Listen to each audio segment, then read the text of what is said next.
But the president bristled a bit when asked whether he had any concern that some candidates were distancing themselves from him. Here's what he said. Tim Ryan in Ohio said he doesn't want you there. Warnock said wouldn't say. Do you think they're making a mistake? No, there are 16 there I've already gone in for yet, and a lot more are asked. Another 20 or so. But there haven't been that many candidates campaigning with you.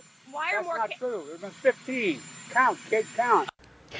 I mean, the real story, obviously, is that Biden is a huge liability for a lot of these candidates in very tight races.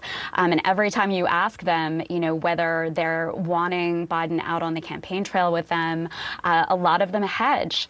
And that's because, his approval ratings are so low, and reminding voters or getting out there could just end up in attack ads from Republicans at this point.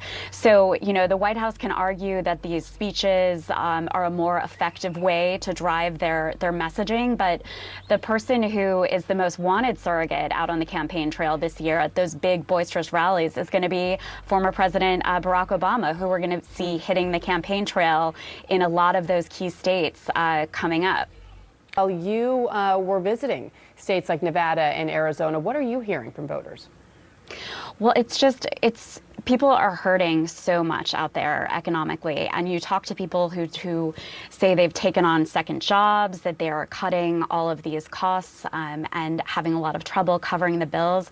And so when you ask them about things like the Inflation Reduction Act, which Democrats are touting in these closing weeks, a lot of people say, well, I'm not feeling anything yet.